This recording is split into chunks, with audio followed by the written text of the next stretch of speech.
Right now we're going to learn how to trace an algorithm. So this is the algorithm I chose to explain. We have here the n equals 5, k equals 0, loop I while k is less than n minus 1. And here's the algorithm. Oh, sorry, I lack and loop. So if you see this, you kind of not understand it at first, but it's really easy though to learn it. It took me a while to learn, but it's really easy. This is the array I have. We're gonna change colors of it. Okay, blue. So this is my array. N is the length of the array. As you see, it has 5 spaces. 1, 2, 3, 4, and 5. But n minus 1 is 4. Why? Because it's the last position of the array. So we're gonna do this. We're gonna trace the algorithm by using all the variables we have in here. But first let's understand it. Loop while a condition is met. So if this condition works, then all of this will be executed. But if it doesn't work, it won't execute. And it will go to end loop. So let's see. We have loop I while k is less than n minus 1. But we have those variables already established. We have that k 0, right? The n is 5 and 1 is just a number. So this loop will happen when this condition is met. So if if the condition is not established, it won't work. So then let's analyze what's next in the array. We have that temp equals names k, right? Temps equals names k. What is names k? Names k is names with the brackets with this is the array, the name of our array here, the blue things. And if we know that k is 0, temp stays the same. It doesn't have established amount, so it will change every time the loop executes itself. So we have names k, but k we know that's 0, so we write 0 instead of k. Then we have that names 0 k equals names n. We have that n is 5 minus k, that's 0 and minus 1, right? So in conclusion, we have that names k minus n minus 1 equals 4. This equals 10. But as we mentioned,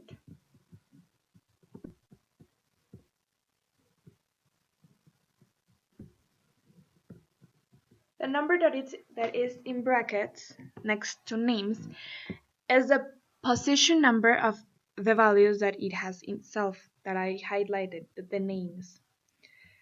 So if we rewrite this, we're going to write it without the numbers, and instead of numbers we're going to write the names. So we have that names 0, position 0 is fair, so we write fair. So that names 0 fair equals to 4, and in names 4 we have Roy, so we write Roy. Here in names 4 we have Roy. But if you see here, we have that name is fair, position 0 and position 4 are the same. So down here, we have that position Roy is equal to what? To temp. But what is temp? So temp is going to be fair, position 0.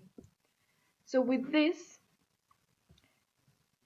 what do we see in common? We see that they are switching things. Because position 4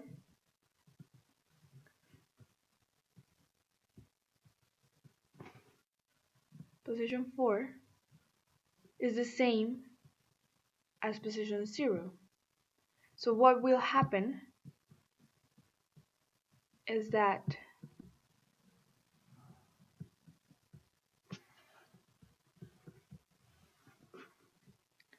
they will swap.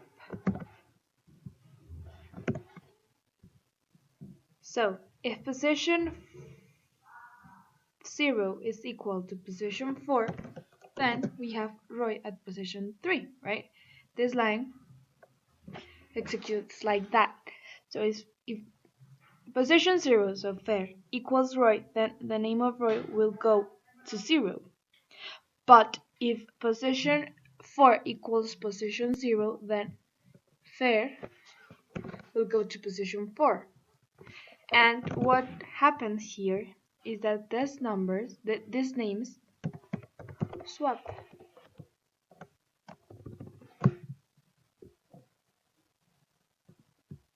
They swap, they changed by this formula, to call it like that.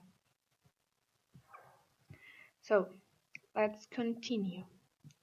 Oh, and with this we have the end loop.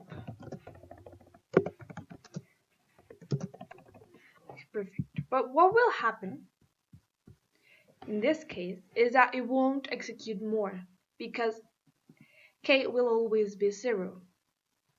So this will always happen, and Rodrigo and Roy and Fair will always swap. But if we add K equals K plus 1, the thing that will happen is that K, each time it ends, K will change and will be added by 1. So in this case, I have that K, that's 0, equals 0 plus 1. So what happens with K?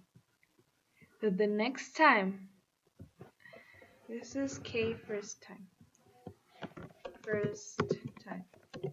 but the next time K will be 1 because of this action. So let's do it with K that equals 1.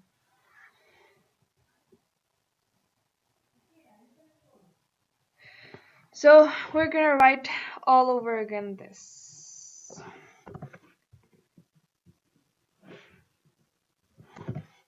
Okay. So we are gonna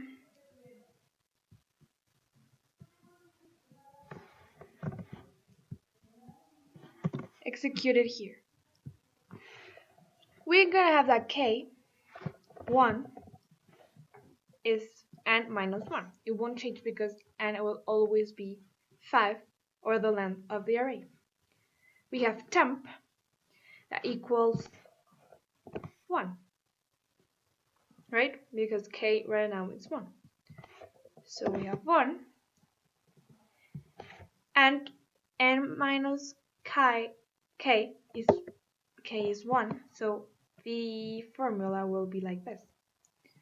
And instead of 4, it will be 3 and temp. So if we go back to the array here we have, it says that position 1, that's Sonia, will be the same as Axel in position 3.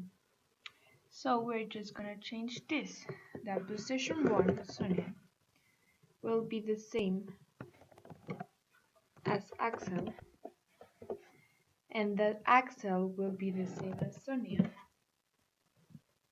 and that Sonia, I'm sorry, that is wrong, because here is Sonia and here is Axel. Yeah, and here is Axel and Sonia. Okay, so what will happen here is that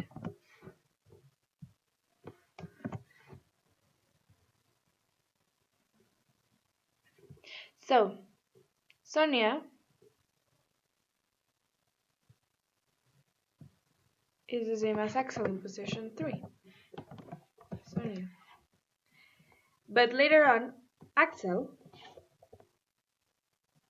is Sonia. So the position that Sonia had, now Axel has it. And the position that Axel had, Sonia has it. But we're missing this. So if k equals k plus 1, right now k is 1. So it's going to be 1 plus 1, 2.